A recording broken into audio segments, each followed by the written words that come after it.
Assalamualaikum warahmatullahi taala wabarakatuh.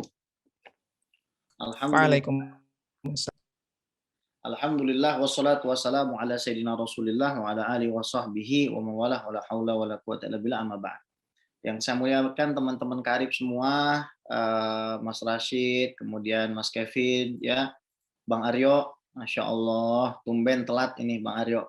Mungkin lagi sibuk ngurusin kajian yang lain. Serta sahabat-sahabat semua yang tidak bisa saya sebutkan satu persatu namun tidak mengurangi rasa takzim dan cinta saya pada antum semua. Insya Allah pagi hari ini kita akan kembali membicarakan tentang akidah yang harus kita yakini perihal Nabi dan Rasul. Kita sudah bahas sifat wajib bagi Allah. Kita sudah bahas sifat mustahil bagi Allah. Kita sudah bahas sifat jaiz bagi Allah. 20 tambah 20 tambah 1, 41. Kita sudah bahas 4 sifat wajib bagi Nabi. Kita sudah bahas 4 sifat mustahil bagi para Nabi dan Rasul. Kita sudah bahas 1 sifat jaiz bagi Nabi dan Rasul. 4 tambah 4, 8 tambah 1, 9. Jadi 41 tambah 9, 50. Berarti akidah 50. Ya. Bagi yang belum familiar, bisa download di internet, di Google, Aqidatul Awam. Ya, terjemah Aqidatul Awam. Terjemah Aqidatul Awam. Nanti sudah ada PDF-nya. Mungkin teman-teman karib bisa membantu ya cari di internet gitu terjemah Aqidatul Awam. Kalau nggak salah yang terjemahi Kiai Haji Khalil Nafis ya. Kemarin saya sempat duet sama beliau di TV One. Nah itu bisa dijadikan pegangan juga. Nah sekarang kita akan bahas tentang siapa aja nih Nabi dan Rasul yang harus kita imani. Apa sih urgensinya kita beriman kepada Nabi dan Rasul, tahu nama Nabi dan Rasul? Urgensinya adalah kita pengen selamat dunia akhirat sebagai orang Islam ya tentu saja kita wajib tahu tuh nama-nama Nabi dan Rasul yang disebutkan di dalam Al-Quran karena ini artinya satu kita punya iman, dua kita perhatian, tiga kita bisa mengajarkan menyiarkan eh, nama-nama Nabi dan Rasul ini yang saya kira anak zaman sekarang lebih hafal siapa nama lengkap Messi ketimbang nomor punggungnya Messi ketimbang 25 Nabi dan Rasul.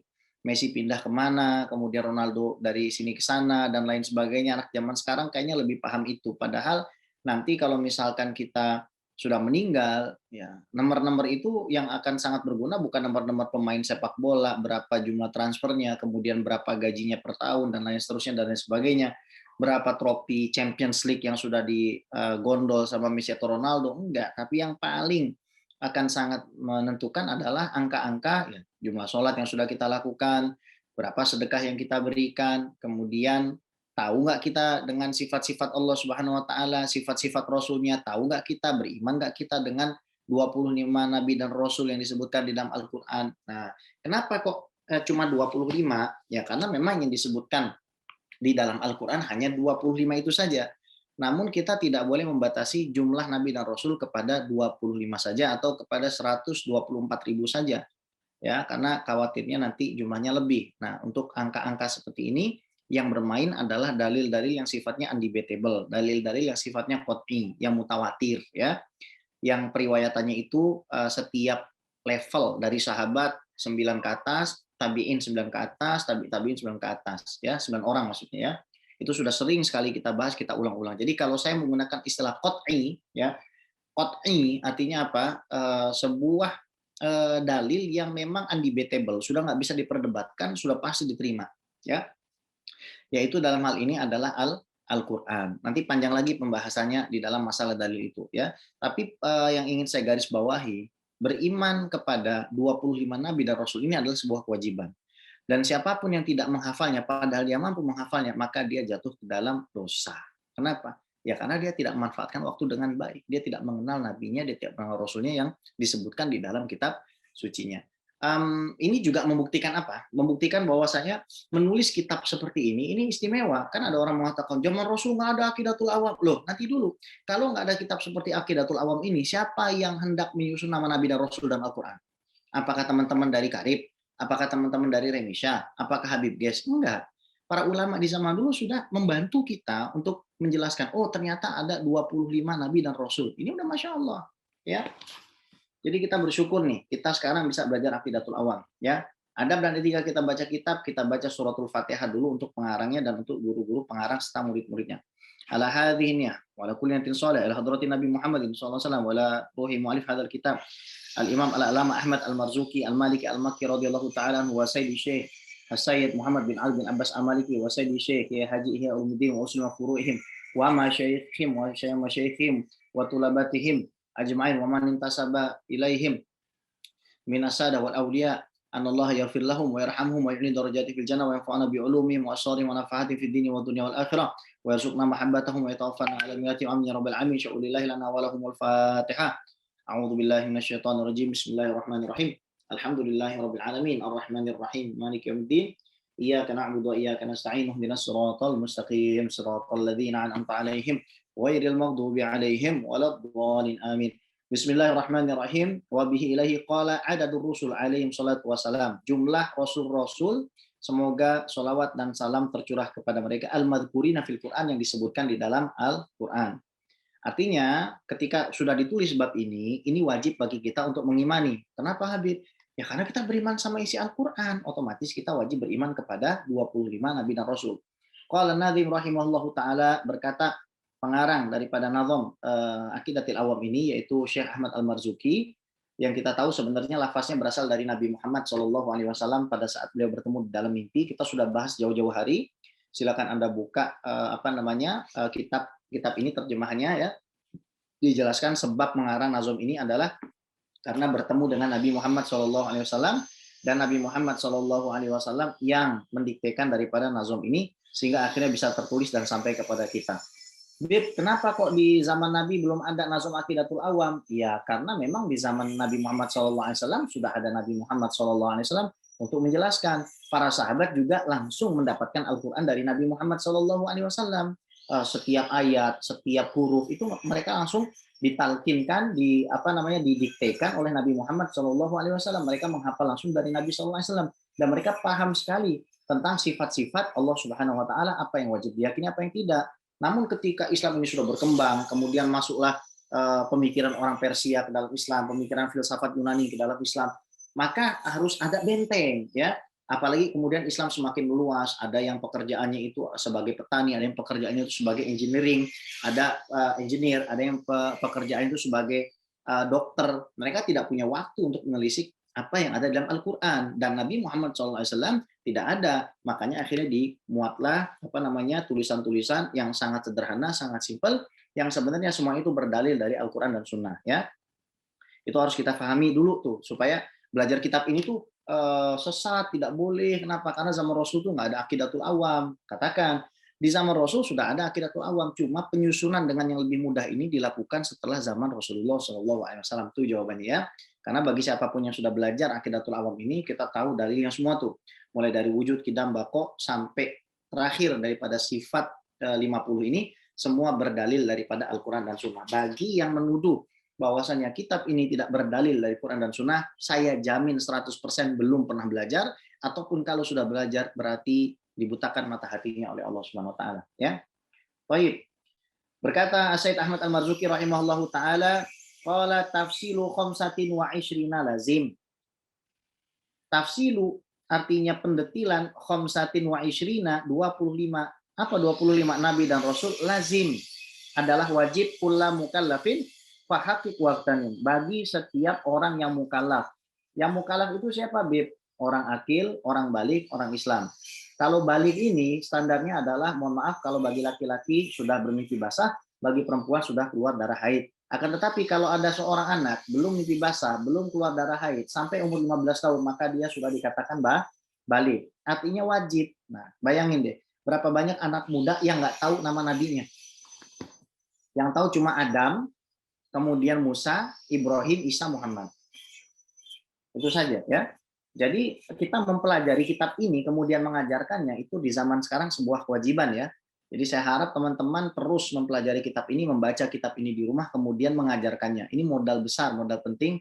Anda yang mau jadi ayah, Anda yang mau jadi ibu adalah menguasai Aqidatul Awam ini. Penting sekali ya, supaya keturunan Anda punya akidah yang lurus. Thaib. Hum Adamun Idrisu Nuhun Hud Ma'. Mereka adalah Nabi Adam, Nabi Idris, Nabi Nuh, dan Nabi Hud yang bersama mereka. Sholih wa Ibrahimu kullun muttaba. Sholih dan Ibrahim semuanya wajib kita ikuti. Lutun wa Ismailu ishakun kada. Nabi Lut, Nabi Ismail alaihissalam, Nabi Ishak. Dari Nabi Ismail itu nanti lahirlah keturunan Arab, dari Nabi Ishak lahir keturunan Bani Israel. Yaqubu Yusufu wa Ayubuh tada. Yakub, Yusuf, kemudian Nabi Ayub yang juga mengikuti nabi-nabi sebelumnya. Ya. Kemudian Syu'aibu Harunu wa Musa wal Yasa, Nabi Syu'aib, Nabi Harun, Nabi Musa, Nabi Ilyasa, Zulkifli, Dawudu Sulaiman utaba, Nabi Zulkifli, Nabi Daud, Nabi Sulaiman yang juga mengikuti nabi-nabi sebelumnya. Ilyasu Yunusu Zakaria Yahya, Nabi Ilyas, Nabi Yunus, Nabi Zakaria, Nabi Yahya, Isa wa Toha Khatimun Dakwaya, Nabi Isa dan Toha ini nama lain dari Nabi Muhammad Shallallahu Alaihi Wasallam. Ya, Toha ma anzalna alaikal Qur'ana litashqa. Toha, sungguhnya kami tidak turunkan Al-Quran kepadamu supaya kamu bersedih. Nah, ini namanya al-ahruf al-muqatta'ah, huruf-huruf yang terpotong di dalam Al-Quran. Nah, huruf-huruf yang terpotong di dalam Al-Quran ini para ulama tafsirnya macam-macam. Ada yang mengatakan itu nama surat, alif lam mim itu nama surat. Jadi kalau kita baca alif lam mim itu seperti dapat pahala satu surat. Hamim itu nama surat. Kalau kita baca Hamim, ya itu sudah dapat pahala satu surat. Ada yang mengatakan begitu. Al-Ahruf al-Muqatta'ah, ada yang mengatakan ini sebagian adalah nama Nabi Muhammad SAW, seperti Yasin wal Qur'anil Hakim, ya kan? Yasin, Al-Qur'an yang bijaksana, ya kan? Demi Al-Qur'an yang bijaksana, innaka laminal mursalin, sesungguhnya engkau. Nah, termasuk daripada utusan-utusan Allah Subhanahu wa taala. Nah, di sini dilihat, oh, Yasin demi Quran yang bijaksana sesungguhnya engkau. Nah, berarti Yasin itu siapa? Nabi Muhammad. Makanya ada orang namanya Yasin, Mas Rashid. Jadi apa? Mengambil nama lain dari Nabi Muhammad. Ada orang namanya Toha, mengambil nama lain dari Nabi Muhammad sesuai dengan ayat Al-Qur'an, ya. Tapi nanti jangan nanti dinamakan alif lam mim. Wah, anak ini dinamakan alif lam mim maknanya apa? Ini kita nggak tahu ini ya. Ada yang mengatakan alif itu Allah, lam itu Jibril, mim itu Muhammad, Allah alam bisawab. Ada yang bahkan menafsirkan huruf-huruf ini sebenarnya berasal dari Lauhul Mahfuz. Jadi aksara-aksara yang tidak ada kaitannya dengan bahasa Arab sebenarnya, hanya hurufnya saja namun punya pemaknaan yang lain. Allah a'lam. Nanti kalau kita sudah masuk surga, kita tanya sama Nabi Muhammad SAW, maksudnya alif lam mim apa, maksudnya hamim apa. Nah, kalau antum pengen tahu artinya, ya sudah, cepat-cepat beramal soleh biar bisa masuk ke dalam surga. Baik. Alaihi wassalatu wassalamu, bagi mereka semua salawat dan salam, wa alihim madamatil ayamu, dan juga keluarga mereka selama-lamanya. Maka cinta sama keluarga para nabi dan rasul ini wajib hukumnya, ya. Antum tahu istilah Habib? Habib itu artinya yang dicintai. Habib, ya. Habibuna Muhammad, yaitu manusia yang paling kita cintai, itu Rasulullah Shallallahu Alaihi Wasallam. Tuh, panggilan Habib itu artinya yang dicintai, ya. Baik. Nah, sekarang kita mau masuk ke dalam pembahasan kisah para nabi dan rasul, ya. Nah, pada kesempatan kali ini ya, insya Allah kita akan membicarakan tentang apa? Tentang pentingnya, urgensinya kita mempelajari tentang kisah-kisah ini, ya. Kenapa kok urgensi? Karena Allah Subhanahu Wa Taala menukilkan begitu banyak kisah-kisah di dalam Al-Quran, mulai kisah para nabi dan rasul, mulai kisah orang-orang soleh, mulai kemudian kisah orang-orang yang durhaka.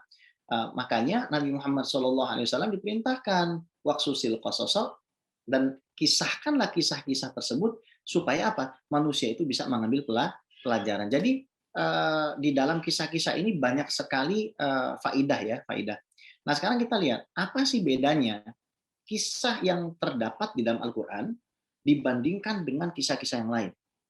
Nah, secara mendasar ada beberapa poin ya yang membedakan kisah di dalam Al-Quran dengan kisah-kisah di novel misalkan, dengan kisah-kisah yang ada di media sosial. Karena ketika manusia biasa nih menuliskan sebuah cerita, pasti dia punya tujuan.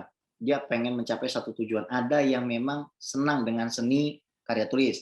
Kemudian ada yang memang ingin mengasah karya tulisnya, teknik menulisnya supaya berkembang pesat. Ada yang memang mengisi kekosongan waktu saja, semata-mata hanya karena itu saja. Nah, ada juga yang menulis untuk memberikan manfaat kepada manusia. Tapi Al-Quran itu bukan sekedar karya tulis. Al-Quran itu bukan kitab sejarah. Al-Quran itu kitab hidayah. Kenapa saya katakan begitu? Karena ada orang yang punya pemikiran individualis, sejarawan, mereka berpikir bahwasanya Al-Quran ini ya hanya kitab cerita, kitab dongeng. Atau Al-Quran ini harus disusun ulang sebagaimana asbabun nuzulnya. Jadi dirinci dari Iqra bismi rabbikal ladzi khalaq, bismillahnya datang belakangan, kan begitu kan maunya mereka. Nah, kita menjawab bahwasanya Al-Qur'an ini bukan kitab sejarah tapi kitab hidayah. Di dalamnya ada kisah, tapi maknanya adalah supaya manusia bisa mengambil pelajaran. Dan jumlah daripada asbabun nuzul ini tidak lebih dari 1.000. Ada yang mengatakan 333, ada yang mengatakan 888, jumlah ayat 6.236. Kalau kita mau paksakan disusun secara tartib tarikhi ataupun secara urutan sejarah, urutan turunnya ayat, ya berarti sisanya nggak bisa disusun. Nah, ya, kenapa begini saudara-saudaraku sekalian? Karena memang orang-orang ini ingin memutuskan pemahaman Anda semua dengan generasi sebelum Anda, dengan para ulama. Makanya hati-hati terhadap pemahaman yang mengatakan jangan ikut ulama, tapi ikut Rasul. Ulama juga bisa salah, ikutilah Quran dan Sunnah. Jangan terkecoh dengan perkataan seperti itu. Itu namanya tukang obat yang sedang jualan. Ya, Imam Syafi'i itu ikut Quran dan Sunnah, Imam Malik ikut Quran dan Sunnah, Imam Asy'ari ikut Quran dan Sunnah, Imam Ahmad ikut Quran dan Sunnah, Imam Abu Hanifah ikut Quran dan Sunnah, Imam Ghazali ikut Quran dan Sunnah, Imam Ibnu Hajar Al Asqalani ikut Quran dan Sunnah, Imam Ahmad Al Marzuki ikut Quran dan Sunnah. Ya, nah kalau kita telaah nih kisah-kisah dalam Al-Quran dengan sama, kita akan paham bahwa eh, poin-poin yang terdapat di dalam Al-Quran tersebut ditujukan untuk membuktikan beberapa hal. Yang pertama, membuktikan bahwasannya wahyu Al-Quran itu memang berasal dari Allah. Sebab apa? Karena di dalam Al-Quran tersebut terdapat kisah-kisah yang memang tidak diketahui oleh bangsa Arab pada waktu itu. Kisah tentang Dzulqarnain. Oh, rupanya dibenarkan oleh orang-orang Kristen, oleh ahli kitab. Kisah tentang Nabi Musa dibenarkan oleh ahli kitab. Ya kan? Kisah tentang Nabi Isa dibenarkan oleh ahli kitab. Kisah tentang Qurun dibenarkan oleh ahli kitab. Kisah tentang Musa Samiri dibenarkan oleh ahli kitab. Secara logis, ini Muhammad kan nggak ada universitas di Mekah. Orang Mekah ini juga orang terbelakang dalam pendidikan. An-Nabi al-Ummi, Nabi yang memang tidak bisa baca tulis. Tapi Nabi yang tidak bisa baca tulis ini kok bagaimana bisa dia punya informasi sebanyak itu? Bayangin, ada orang tinggal di hutan. Saya ilustrasikan, ada orang tinggal di hutan, nggak punya internet, nggak punya apa-apa. Tiba-tiba keluar ke peradaban dan ternyata memberitahu tentang ini mobil kan, mobil ini dibuat dari ini. Oh ini pesawat kan, ini dibuat dari ini. Oh ini Indonesia, ini Amerika. Padahal itu orang nggak pernah punya guru, nggak pernah belajar. Tiba-tiba yang lebih parah lagi menceritakan tentang masa lalu. Ceritanya detil. Tentang apa misalkan? Tentang kemerdekaan Indonesia. Ajib, nggak pernah sekolah, nggak pernah kuliah, nggak ada universitas, nggak bisa baca tulis, tapi tahu. Itu namanya mujizat. Karena memang nggak ada universitas di Arab itu sudah sebuah fakta yang tidak bisa ditolak. Jadi orang-orang di zaman dulu sampai zaman sekarang nggak bisa mengatakan Nabi Muhammad adalah seorang mahasiswa Universitas Islam Negeri Jakarta UIN misalkan. Nabi Muhammad SAW adalah mahasiswa di Al Azhar, nggak bisa. Nabi Muhammad itu bukan mahasiswa. Nabi Muhammad SAW seorang anak yang lahir yatim, dibesarkan kakeknya, mengembala kambing, berperang, membangun Ka'bah, jadi pedagang, tapi tahu sejarah, tahu tentang Nabi yang datang sebelumnya, tahu masa depan, tahu kebobrokan cara berpikir kaumnya, padahal tidak punya guru dari kalangan manusia, tidak punya penunjuk jalan dari kalangan manusia. Ajib. Ini namanya mujizat. Jadi cerita-cerita di dalam Al-Quran tuh ketika kita baca, oh ini hebat bener nih Nabi Muhammad SAW. Allah nih hebat bener telah memilih Nabi Muhammad SAW buat tahu kisah-kisah ini. Sekarang gini, kita ilustrasiin aja diri kita. Kita nih yang sekarang lagi ada di Indonesia, kita kan nggak tahu nih tentang kejadian di masa lalu. Tiba-tiba ada orang dari golongan kita sendiri yang kita itu tahu hidupnya, kita tahu orang yang jujur apa segala macam, memberitahu kita, oh dulu kayak begini, dulu kayak begini, dulu kayak begini, dulu. Ajib. Jadi kisah dalam Al-Quran tuh beda dengan kisah selainnya. Kalau kisah dari selainnya tuh apa? Pakai referensi. Oh, ini sejarah kemerdekaan Indonesia. Dulu ada VOC, referensi. Ini. Oh, dulu apa namanya kemerdekaan Indonesia itu penggagasnya adalah fulan fulan fulan. Ini. Oh, dulu Soekarno pernah tinggal di rumahnya Habib Ali Al-Habsyi Kuitang. Oh, ini sejarahnya gitu kan. Kemudian apa namanya penggagas lambang Garuda ya kan? Sultan Syarif Al-Qadri. Oh iya, ini sejarahnya. Kemudian Habib Hussein Mutahar, pengarang lagu kebangsaan. ya kan? Para habaib, para ulama, para kiai. Tiba-tiba ada orang yang lahirnya juga nggak lama-lama amat, ngasih tahu kita semua itu. Tanpa sekolah, nggak bisa baca tulis, ya gimana kita? Nggak bingung. Itu namanya mukjizat. Yang membuat kita bingung dan akhirnya kita terima. Oh, this is some extraordinary event. This guy is extraordinary person. Ini orang adalah betul-betul orang yang sangat luar biasa hebat. Makanya baca Al-Quran, baca kisah itu harus ada perasaan takjub. Kok bisa ya? Di zaman nggak ada sekolah, di zaman nggak ada universitas, di zaman nggak ada YouTube, ini orang lahir nggak ngapa-ngapain, nggak belajar, tiba-tiba tahu semua. Itu membuktikan loh, Al-Quran yang di tangan kita itu real dari Allah. Jadi kalau ada orang nggak percaya sama Al-Quran, wis, yang penting kita jangan seperti itu ya. Oke, itu yang pertama ya. Nah, di sini Allah Subhanahu wa taala berfirman, "Nahnu naqussu 'alaika ahsanal qasasi bima auhayna ilaika hadzal Qur'an." Kami kisahkan kepadamu. Allah kisahkan kepada Nabi Muhammad sebaik-baiknya kisah dari apa yang kami wahyukan kepadamu, Quran ini. Wa in kunta min qablihi laminal ghafilin. Walaupun kamu sebelumnya nggak tahu. Nah, ini kalau orang literal menerjemahinya minal ghafilin, orang-orang yang lalai, menisbatkan kelalaian kepada Nabi, dosa besar Anda. Ya, maka minal ghafilin ini jangan diterjemahkan oh lalai, nauzubillah min dzalik, kita punya nabi lalai. Nabi tidak pernah lalai. Bagaimana mungkin lalai? Orang yang ketika dikandung saja yang mengandungnya tidak punya rasa sakit. Orang yang ketika dikandung saja, orang yang mengandungnya melihat cahaya ke Busra, ke daerah Syam. Masya Allah. Orang yang ketika dikandung saja hadir Siti Maryam, hadir Siti Asiyah di situ. Ruhnya hadir, melihat persalinannya Siti Aminah. Orang yang ketika masuk ke Bani Sa'ad, langsung Bani Sa'adnya itu, oh Masya Allah senang, ya kan? Menghijau padangnya, kemudian turun apa namanya hujan, kurma, susunya kemudian deras, kambingnya gendut-gendut, ontanya gendut-gendut, ya kan? Kemudian Nabi SAW itu orang yang sangat amanah, nggak mungkin, apa namanya Nabi Muhammad SAW itu lalai, nggak mungkin, makhluk yang lebih baik dari malaikat lalai, itu nggak mungkin, ya. Jadi bukan lalai, memang belum dikasih tahu sama Allah. Nah ini hati-hati terjemahkan Al-Quran sendiri, ya. Kemudian Allah SWT berfirman kembali dalam surat Hud misalkan, tilka min amba'il ghaibi nuhihi ilaika. Kisah Nabi Hud itu, hai Muhammad, adalah urusan gaib yang kami beritahukan kepadamu. Artinya Nabi punya ilmu terhadap sesuatu yang gaib. Ya, salah satunya namanya adalah Al-Quran, itu ilmunya, ya kan? Ma kunta ta'lamuha anta wala qaumuka. Kaummu nggak tahu. Kamu dan kaummu nggak tahu. Min qabli hadzal. Sebelum ini kamu nggak tahu. Fasbir innal akibata lil muttaqin. Maka bersabarlah karena kemenangan itu, ya kesuksesan itu, akhirat itu adalah diperuntukkan bagi orang-orang yang bertakwa. Itu yang pertama. Yang kedua, membuktikan bahwasannya para nabi dan rasul ini memang punya kesatuan akidah. Para nabi dan rasul ini tidak bisa dipisahkan. Mereka membawa ajaran tauhid, ya kan?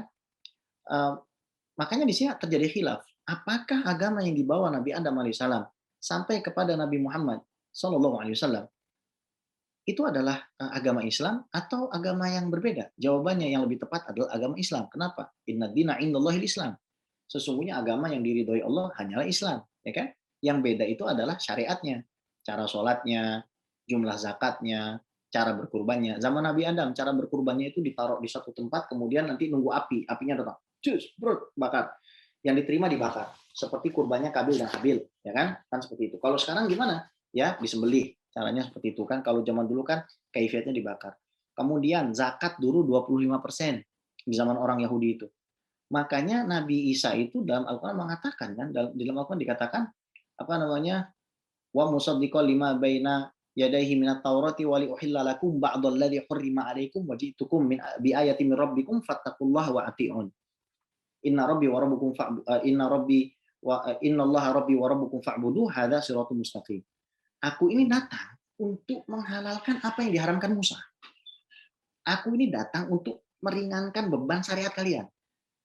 Dan sesungguhnya Tuhanmu, Tuhanku, Tuhan Musa itu Allah. Nah, ini Nabi Isa. Jadi inna dina indallahil Islam, ya memang Islam. Tapi kenapa disebut Yahudi?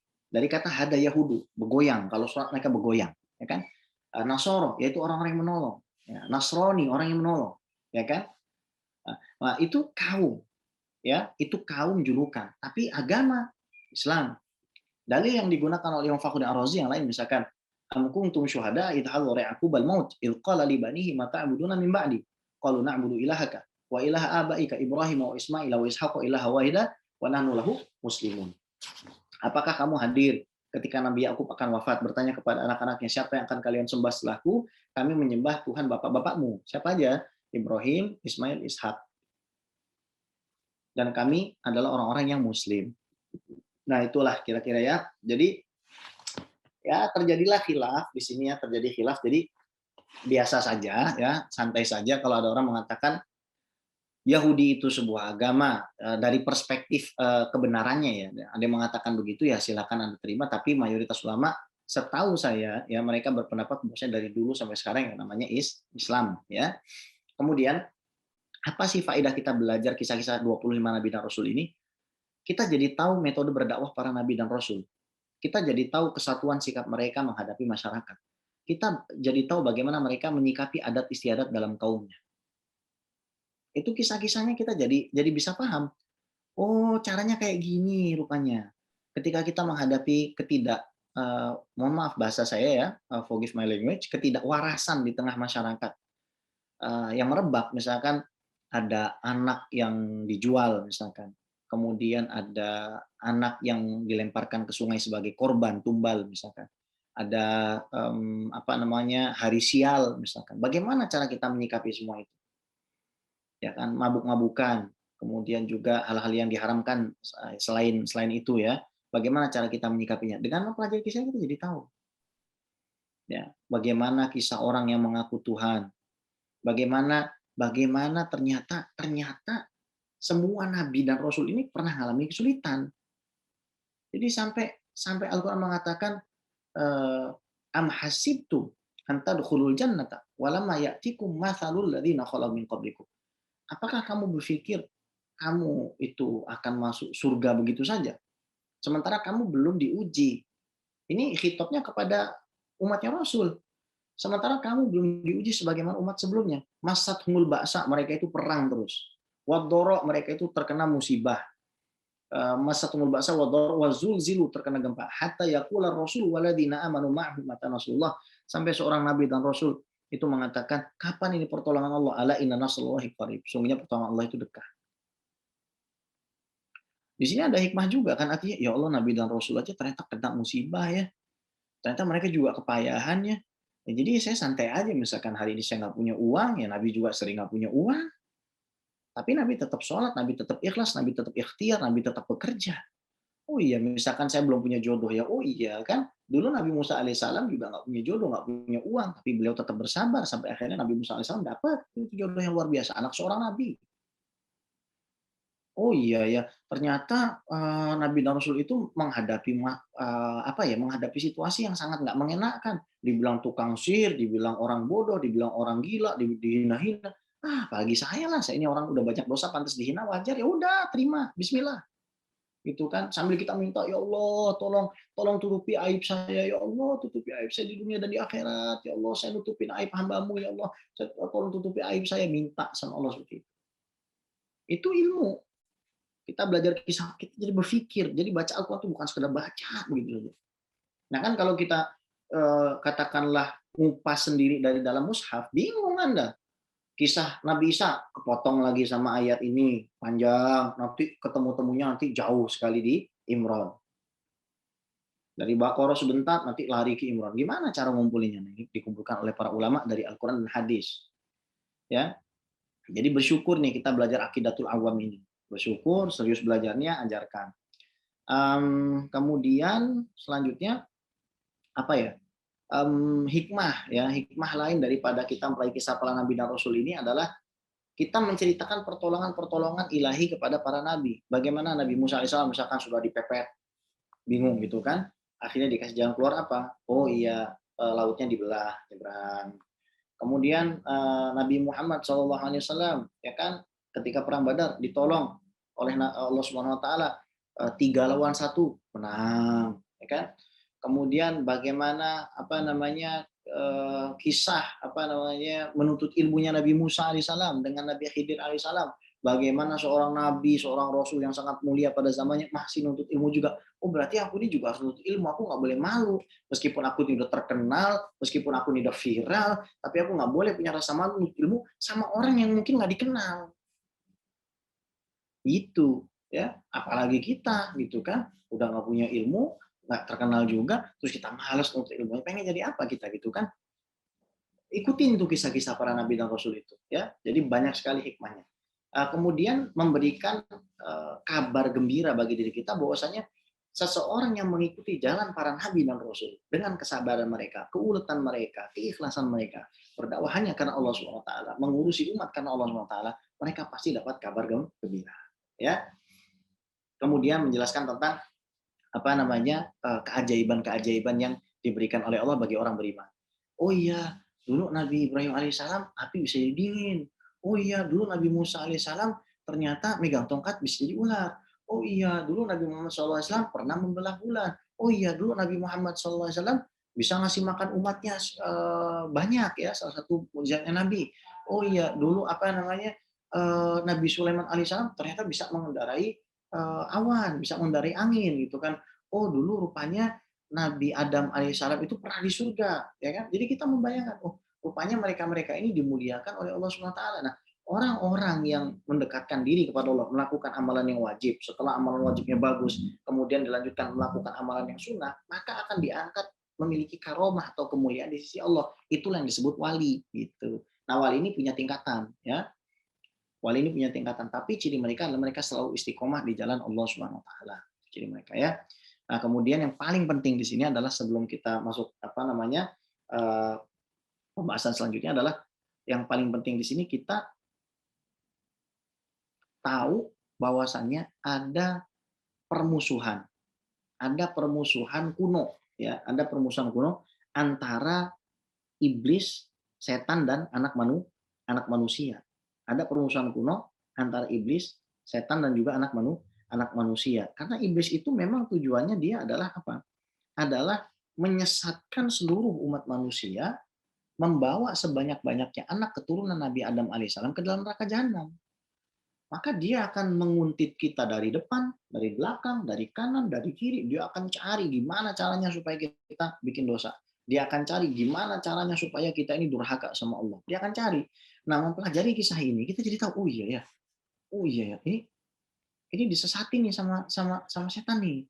Ini kaumnya ini disesatkan dengan setan, ini ditipu. Nabi Adam alaihissalam ditipu nih sama setan. Sama iblis ditipu. Oh berarti saya nggak boleh tuh terkena terbujuk rayu tipuannya setan. Ya. Nah di sini di antara hikmah-hikmah kita mempelajari kisah para nabi dan rasul. Ya. Jadi kalau kita sudah tahu, ya ternyata mempelajari kisah para nabi dan rasul ini sangat membawa manfaat bagi dunia akhirat kita, ya kita harus semangat mempelajarinya. Ya. Qala Abu Yasir Muhammad bin Abi Abbas Amaliki radhiyallahu ta'ala anhu wa nafa'ana bihi wa bi ulumihi fid dharain amin. Yajibu ala kulli mukallafin ayarifa asma ar-rusul al-madhkurina fil Qur'an ala wajib tafsir. Wajib hukumnya bagi setiap orang yang akil balik beragama Islam mengetahui nama-nama rasul yang disebutkan di dalam Al-Qur'an secara terperinci. Wajib ya, wajib kan? Wahum khamsah wa ishrun, dan mereka ada 25. Yang pertama siapa? Adam Abul Bashar. Nabi Adam bapaknya manusia, ya. Wa idh qala rabbuka lil malaikati inni ja'ilun fil ardi khalifah. Qalu ataj'alu fiha may yufsidu fiha wa yasfiku dima. Wa nahnu nusabbihu bihamdika wa nuqaddisu lak. Qala inni a'lamu ma la ta'lamun. Wa idh qala rabbuka, ketika Allah Subhanahu wa taala berfirman kepada malaikat, ini ja'ilun fil ardi khalifah. Bahwasanya Allah Subhanahu wa taala menjadikan khalifah di atas permukaan bumi. Khalifah ini maknanya apa? Pemegang pengemban amanah Allah. Untuk menjalankan titah dan takdirnya Allah, pemegang dan pengemban amanah Allah untuk menjalankan titah dan takdirnya Allah menjadi pengurus. Ingat ya, pengurus di permukaan bumi. Bukan pemilik. Pemiliknya itu siapa? Allah. Duit yang punya itu siapa? Allah. Rumah yang punya itu Allah. Kita diperintahkan untuk ngurus. Makanya ketika kita masuk ke dalam rumah, kita baca apa? Assalamualaikum warahmatullahi wabarakatuh. Padahal di rumah itu nggak ada orang misalkan. Kita ngucapin salam ke siapa tuh Mas Rosyid? Kita ngucapin salam itu kepada malaikat, kepada jin, dan kepada perabotan rumah. Jadi jangan dibilang ini handphone. Ini handphone ini bisa ngomong ini. Semua benda mati ini sebenarnya bisa ngomong. Kalau Allah Subhanahu wa taala mau. Makanan itu bisa bertasbih. Para sahabat, ini hadis sahih. Para sahabat sedang makan bersama Rasul, ketika Rasul lagi makan-makan, makanannya bertasbih. Makanan ngucap subhanallah. Bisa kebayang nggak? Cilok sama cimol ngucap subhanallah. Binatang ucap, ya kan? Pelepah kurma ucap, ya. Jadi kita diajarkan untuk menjadi khalifah. Makanya nggak boleh kita banting-banting handphone. Kenapa ya? Itu bukan perilakunya khalifah. Apalagi sampai ngebanting-banting perasaan, anjir, ya kan? Itu tambah nggak boleh lagi itu ya, jangan sampai gitu. Nah kemudian ini ja'ilun fil ardi khalifah. Qalu ataj'alu fiha may yufsidu fiha wa yasfiku dima. Para malaikat bertanya ala hasbi ilmihim, sesuai dengan ilmu mereka. Para malaikat bertanya, apakah engkau akan menjadikan manusia ini sebagai khalifah? Padahal mereka ini kerjaannya yufsidu fiha wa yasfiku dima. Kerjaannya cuma dua. Kalau nggak bunuh-bunuhan, bantai-bantaian, mereka akan membuat kerusakan. Kita lebih senang, jujur deh, kita juga sebagai manusia ini seringkali tertipu oleh iblis dan hawa nafsu. Sehingga akhirnya kita tidak menyukai orang lain itu punya kelebihan dari kita. Kita tidak bisa menerima orang itu punya harta lebih banyak dari kita. Kita tidak menerima orang itu punya keistimewaan lebih banyak dari kita. Sehingga akhirnya mungkin kita tidak membunuhnya secara langsung, tapi kita bunuh kehormatannya, kita bunuh kredibilitasnya, kita hina-hina dia, kita jelek-jelekin dia. Itu kan sekarang kan jadi hobinya netizen. Makanya betul juga kata malaikat. Malaikat bertanya seperti itu. Kenapa ya kerjaan manusia ngerusak doang, merusak, musuhan, bunuh-bunuhan dan lain seterusnya kan. Qalu ataj'alu fiha may yufsidu fiha wa yasfiku dima. Kata malaikat lagi, wa nahnu nusabbihu bihamdika wa nuqaddisu lak. Kami ini kan selalu bertasbih padamu ya Allah. Kami ini kan selalu mensucikan Engkau. Sementara manusia, mafhum mukhalafahnya, banyak di antara manusia yang nggak pernah memuji Allah, dan banyak di antara manusia juga yang tidak pernah mensucikan Allah. Maksudnya apa? Suzon. Ini gimana sih nasib saya nih di masa depan, nggak jelas nasib saya ini. Aduh, gimana nih nggak punya uang nih, Allah nggak sayang nih dengan saya nih. Waduh, saya belum punya pekerjaan, ya Allah nggak sayang dengan saya sudah berusaha. Itu kan suzon. Artinya tidak mensucikan Allah Subhanahu wa taala. Lalu kata Allah begini, qala inni a'lamu ma la ta'lamun. Kata Allah, aku itu lebih tahu dari apa yang kalian ketahui. Ini juga ada hikmahnya apa? Ternyata satu. Dari perspektif akidah, harus antum semua ketahui karena kita sudah belajar sifatul kalam. Kalamnya Allah ini tidak berupa huruf dan suara. Jadi jangan sampai dibayangkan Allah punya huruf, punya suara terus ngobrol sama malaikat. Ngobrol gitu, tiktokan. Kayak orang lagi chatting misalkan. Assalamualaikum, waalaikumsalam. Apa kabar? Baik nggak gitu. Tapi Allah Subhanahu wa taala memberikan info ya dengan ilmunya Allah Subhanahu wa taala sehingga malaikat itu bisa memahami perkataan Allah yang tidak berupa huruf dan suara itu. Akhirnya malaikat menanggapi, bukan terjadi perubahan pada zat Allah, bukan. Tapi Allah membagi pengetahuan terhadap kalamnya tersebut, diperdengarkanlah kepada malaikat tidak berupa huruf dan suara, yang akhirnya malaikat itu faham dan malaikat itu membalas. Sama ketika kita membaca Al-Quran. Huruf yang keluar itu makhluk, tulisannya itu makhluk, tapi Al-Quran yang memang merupakan sifatul kalamnya Allah itu qadim, tidak ada awalan, tidak ada sisipan, tidak ada akhiran. Ya, silakan belajar kembali tentang sifatul kalam itu ya. Jadi bedakan sifatul kalam dengan apa yang terjadi di alam makhluk ya. Karena Allah Subhanahu wa taala itu tidak terjadi perubahan pada zatnya ya. Jadi nggak ada tuh Bismillahirrahmanirrahim Allah ngucap ba dulu, sin dulu, mim dulu, alif, lam, ha, kemudian berubah jadi Allah bismillah gitu ya. Nggak seperti itu. Seperti misalkan saya gampangin juga, ketika kita itu sedang bicara dalam hati kita, itu namanya hadisun nafsi, tidak berupa huruf, tidak berupa suara, tapi kita bisa mendengarnya, kita bisa memahaminya, ya. Kemudian hikmah yang kedua, wa fauqa kulli dzi ilmin alim, di atas orang alim masih ada yang lebih berilmu lagi, dan puncaknya adalah Allah. Maka kita nggak boleh sombong terhadap apapun yang kita miliki. Dan pada sejatinya kita bukan pemilik. Kita ini hanya pengemban tugas dan pemegang amanah saja. Malaikat yang udah tahu surga, yang selalu bertasbih kepada Allah, ternyata ya ilmunya terbatas, ya. Wa 'allama Adam al-asma'a kullaha, tsumma 'aradahum 'alal malaikati. Ketika Nabi Adam itu sudah diciptakan, nah di sini ada hadis sahih, ya. Ada hadis yang dihukumi sahih oleh sebagian ulama, ada sebagai lagi menghukumi sebagai hadis yang hasan, ada lagi yang menghukumi sebagai hadis yang dhaif, ya. Jadi hadis ini masih bisa dipakai di dalam masalah akidah karena memang ada derajat hasan dan sahih di situ. Jadi Nabi Adam alaihissalam itu ketika diciptakan oleh Allah Subhanahu wa taala, maka Nabi Adam itu melihat di tiang-tiang arsy tertulis la ilaha illallah Muhammadur Rasulullah. La ilaha illallah Muhammadur Rasulullah. Jadi kalimat Muhammadur Rasulullah, syahadatain itu sudah ada sebelum penciptaannya Nabi Adam alaihissalam. Nah, apa sih keistimewaan Nabi Adam alaihissalam? Di dalam Qisasul Anbiya Imam Ibnu Katsir dijelaskan. Jadi Nabi Adam ini adalah manusia yang diciptakan dari tanah liat. Dan dalam riwayat Imam Ahmad dikatakan Allah Subhanahu wa taala ini memerintahkan kepada malaikat untuk mengambil tanah liat yang berbeda-beda dari seluruh permukaan bumi. Ada tanah liat yang warnanya hitam, ada yang warnanya putih, ada yang warnanya kuning, ada yang warnanya coklat, ada yang warnanya merah, dan lain sebagainya, dan seterusnya. Ada yang teksturnya keras, ada yang teksturnya lembut, ya kan? Kemudian dikumpulkan jadi satu, ditiupkan ruh oleh Allah Subhanahu wa taala. Dan di tafsir Ibnu Katsir itu dijelaskan bagaimana iblis itu dari awal emang udah nggak suka dengan Nabi Adam alaihissalam. Jadi Nabi Adam alaihissalam yang masih berbentuk tanah liat itu dipukul sama iblis, ya kan, dipukul, ya. Kebencian itu sudah nyata dari iblis, padahal iblis itu adalah pemimpin, ya, pemimpin ahli ibadah dari kalangan langit dunia. Jadi malaikat, makhluk apapun yang ada di langit dunia semuanya kalah sama iblis, ya. Tapi kenapa bisa jadi asfala safilin? Dirubah itu bentuknya sama Allah. Jadi buruk sekali, ya, nauzubillah, ya.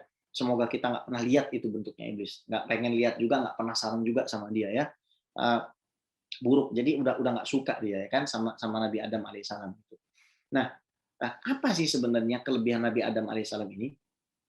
Jadi Allah Subhanahu wa taala kasih tahu, wa 'allama Adam al-asma'a kullaha. Dan Allah ajarkan kepada Nabi Adam alaihissalam ini semua nama. Semua nama. Langit, gunung, bintang, bulan. Wa 'allama Adam al-asma'a kullaha tsumma 'aradahum 'alal malaikah. Jadi malaikat yang sempat meragukan daripada kredibilitas manusia, ya, dikasih challenge sama Allah. Coba kamu lihat nih Adam, ya, kamu tanya sama dia. Kamu tanya sama dia nih, ini nama-namanya apa? Ditanya, tahu Nabi Adam alaihissalam, bisa jelasin semua. Ini namanya ini, namanya ini, namanya ini, namanya ini. Dan by the way, Nabi Adam alaihissalam diciptakan di hari Jumat. Siti Hawa diciptakan di hari Jumat. Kemudian makan buah terlarang hari Jumat dan diturunkan ke bumi juga di hari Jumat. Persoalan nanti berapa lama di sana itu kita serahkan kepada Allah Subhanahu wa taala. Tapi yang inti adalah pada hari Jumat.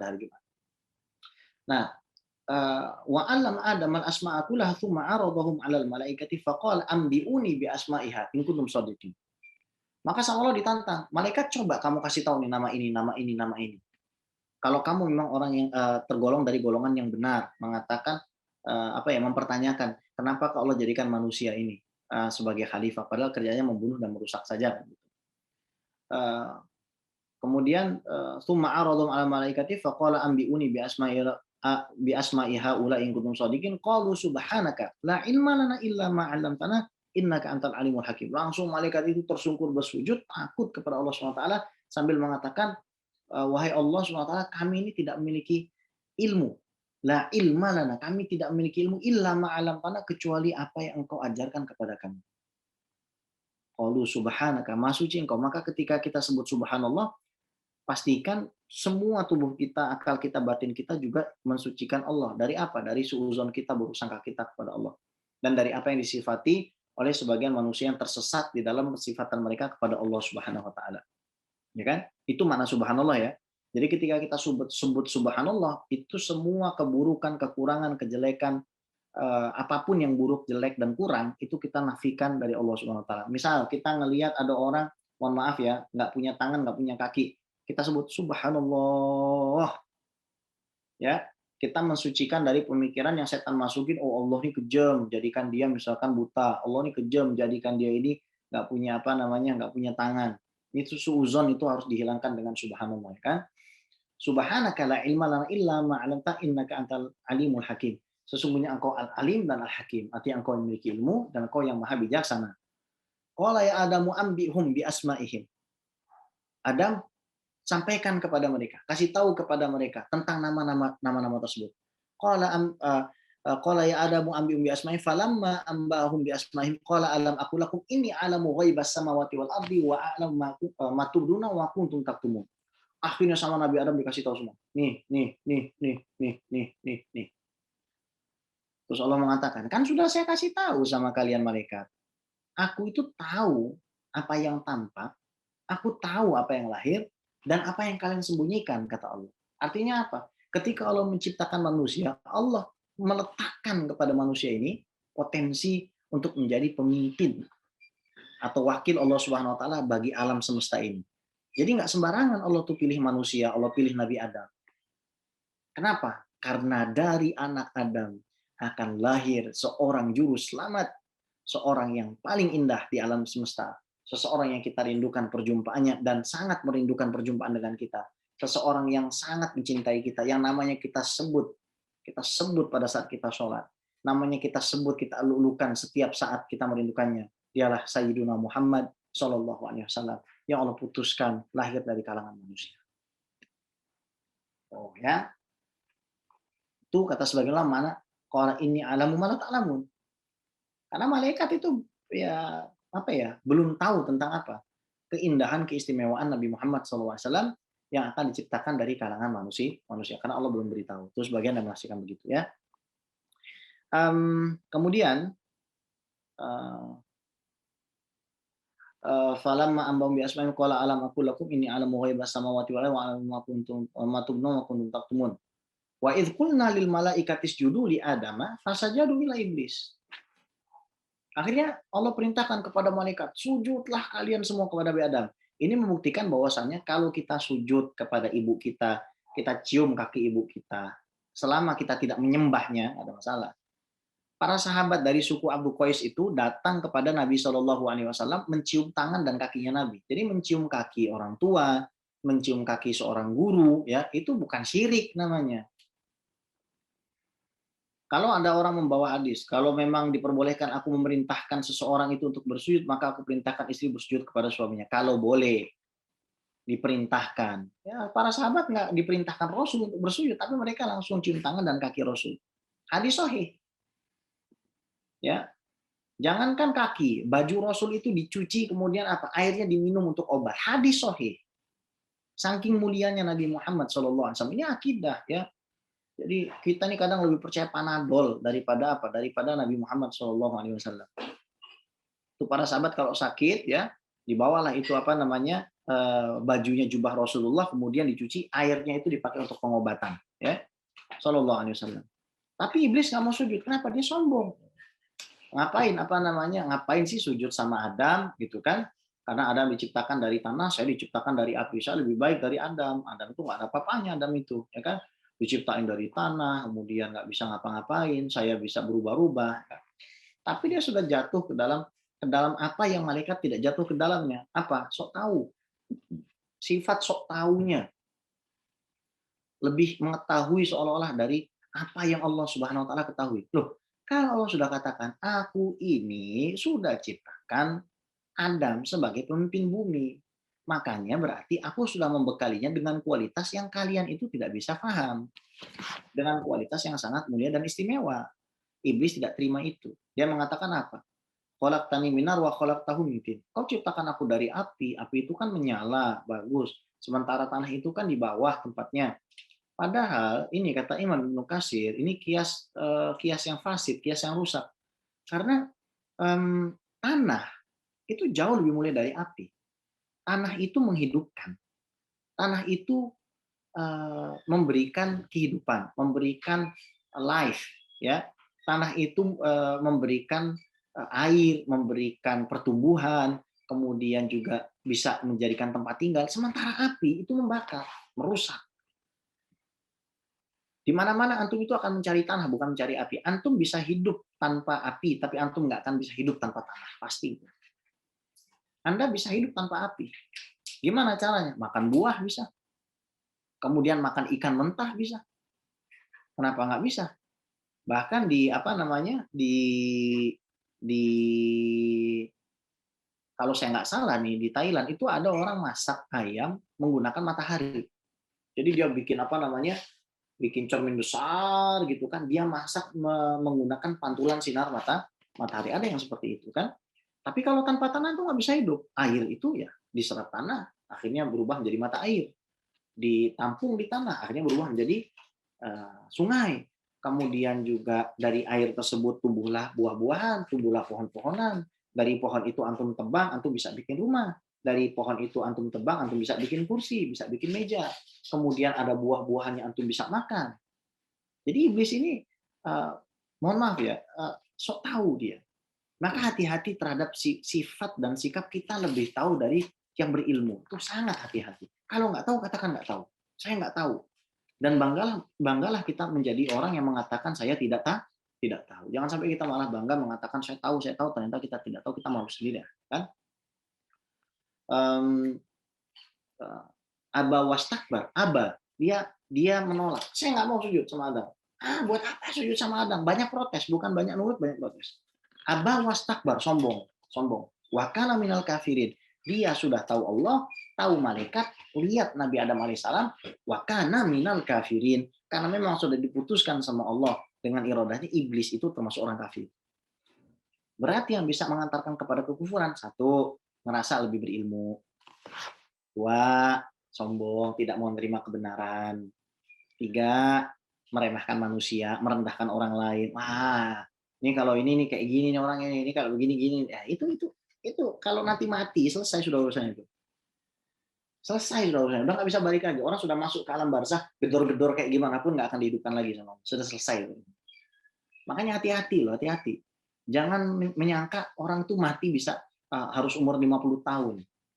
Umur 3 tahun, 4 tahun bisa kecelakaan di luar mati. Bisa tiba-tiba dikasih gempa, des, mati. Berapa banyak bayi yang mati di dalam kandungan waktu saat tsunami Aceh? Banyak. Ya kan? Saya punya kawan dulu orang Aceh di mana di Mesir.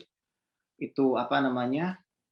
Ibunya menghadapi tsunami. Ibunya seorang bidan. Jadi itu tsunami terjadi pada saat dia lagi mau melahirkan anak. Membantu melahirkan anak. Nangisnya kayak apa? Tolong, apa namanya? Bu, ibu udah bu, saya nggak apa-apa, kata yang sedang mau melahirkan. Udah bu, ibu nggak apa-apa. Selamat itu ibunya, pegangan sama pohon kelapa. Selama 1 hari penuh pegangan sama pohon kelapa. Ini bayi belum lahir sudah mati. Jangan dikira orang nggak bisa mati umur 5 tahun, 4 tahun, 13 tahun, 20 tahun, 35 tahun. Bisa mati kapan aja. Dan pada saat itu terjadi, udah nyesel doang kita. Isinya kan. Jangan jadi seperti iblis. Sombong kita tidak mau menerima kebenaran. Jangan sampai. Itu akhlak yang sangat tercela itu kayak begitu. Dan kita suatu saat akan menyesalnya dan nggak ada yang rugi melainkan kita sendiri. Cuma kita yang rugi. Kita nolak kebenaran tuh kerugian hanya bagi diri kita saja. Bukan orang lain nggak akan rugi. Kalau kamu makan, perutmu yang kenyang, bukan orang lain yang kenyang. Kalau orang lain makan, dia perutnya kenyang, kamu nggak kenyang. Nah, kemudian Allah berfirman lagi dalam Al-Quran, wa qulna ya Adam uskun anta wa zawjuka jannata wa kula minha ragadan haitsu syi'tuma wa la taqrabu hadhihi syajarata fatakuna minadh dhalimin. Fatakuna minadh dhalimin. Adam, kamu tinggal di dunia ya? Tinggal di surga ya? Dan silakan kamu makan apa saja yang kamu mau kamu makan, silakan kamu makan, senang-senang gitu kan. Sama Siti Hawa sama istrimu gitu, senang-senang. Tapi jangan kamu deketin aja nggak boleh. Apalagi kalau sampai dimakan. Wala taqrabu hadhihi syajarah. Tapi Allah memang sudah gariskan begitu. Ya, Allah memang sudah gariskan Nabi Adam berbuat salah, bukan dosa ya. Ini akidah lagi. Kembali lagi kepada sifat wajib bagi para nabi dan rasul ya. Suci dari dosa, baik sebelum atau sesudah diangkat jadi nabi. Ingat itu ya. Itu akidah, jangan sampai kita menganggap Nabi itu bisa berbuat dosa. Waduh, kacau nanti di akhirat. Kemudian apa namanya? Jangan kamu dekati pohon ini. Kalau kamu dekati pohon ini maka jadi zalim. Makanya kata sebagian ulama, kenapa kok kita wudhu itu satu muka yang diwajibkan, kemudian kedua tangan, kemudian rambut dan kaki. Wajah, kenapa? Karena Nabi Adam alaihissalam, ini tafsiran para ulama ya, antum nggak harus yakin nggak apa-apa, tapi ini adalah pandangan sebagian ulama ahli makrifat. Kenapa wajah ini kita cuci? Karena Nabi Adam alaihissalam menghadap ke arah apa namanya pohon tersebut, pohon terlarang tersebut dengan wajahnya. Kenapa tangan? Karena Nabi Adam alaihissalam itu menyentuh buah tersebut dan pohon tersebut dengan kedua tangannya. Kenapa rambut? Karena daun dari pohon yang terlarang tersebut terkena kepada rambut mulianya Nabi Adam alaihissalam, dan kedua kakinya bergerak ke arah pohon tersebut, pohon yang dilarang. Makanya akhirnya harus disucikan dengan cara tuh ya. Fa'azallahuma syaitanu anha fa'akhrajahuma mimma kana fi, dikibulin sama setan. Demi Allah, nih Allah tuh tidak melarang kamu makan dari sini, disumpah, digodain sama setan. Ini pohon ini sebenarnya bisa bikin kamu hebat. Pohon ini bisa menjadikan kamu itu malaikat. Pohon ini bisa menjadi, ditipu karena Nabi Adam itu lugu kan, nggak tahu, lupa, ya memang sudah dibikin sama Allah begitu, ditipulah sama setan, tergelincirlah Nabi Adam alaihis salam. Tiba-tiba nggak berpakaian sama sekali. Makanya kata sebagian ulama dalam beberapa riwayat dikatakan Nabi Adam itu turun ya tidak berpakaian, hanya membawa sebagian daun dari surga, dan dari sebagian daun itu kemudian ditanam menjadi pohon yang tumbuh di surga. Dan itulah sumber makanan bagi Nabi Adam dan Siti Hawa serta anak keturunannya. Terpisah-pisah tuh ya. Jadi yang turun tuh 4, Nabi Adam, Siti Hawa, kemudian iblis dan ular. Ada ular nih, ular juga diturunkan. Maknanya apa? Allah alam. Nanti tanya aja lah kalau kita sudah meninggal, kalau kita insya Allah semoga kita jadi orang soleh, kita dapat kenikmatan itulah ya, dosa-dosa kita diampuni, dibersihkan sama Allah Subhanahu wa taala ya. Insya Allah kita bisa seperti itu. Tapi dosa saya banyak, sama dosa saya juga banyak juga, tapi ya kita berusaha untuk jadi figur yang lebih baik, bertobat kepada Allah Subhanahu wa taala. Nah, kemudian wa qulna bitu ba'dukum li ba'din adu walakum fil ardi mustaqarru wa mata'un ilahin. Wah, ya udah silakanlah kamu iblis sama Adam turun ya. Kamu silakan bermusuhan sampai hari kiamat. Silahkan kamu berperang sampai hari kiamat. Itu Allah bilang. Kita ini memang selalu berperang sama iblis. Selalu setiap hari kita berperang sama iblis. Iblis nakut-nakuti kita dengan kemiskinan, nakut-nakuti kita nggak jadi orang hebat. Sebenarnya apa sih? Allah sudah kasih kita semua perangkat supaya kita bisa jadi orang hebat. Kita saja jadi manusia terlalu banyak mengeluh. Kita punya tangan, kita punya akal, kita punya pikiran, kita diberikan tubuh yang luar biasa. Kita bisa nggak manfaatkan itu? Set target, lakukan, pinpoint targetnya di apa, target kehidupanmu. Tulis, lakukan. Ya, jangan lupa itu doa, sholat, doa, sholat, doa, sholat. Masalah hasil serahkan pada Allah Subhanahu wa taala.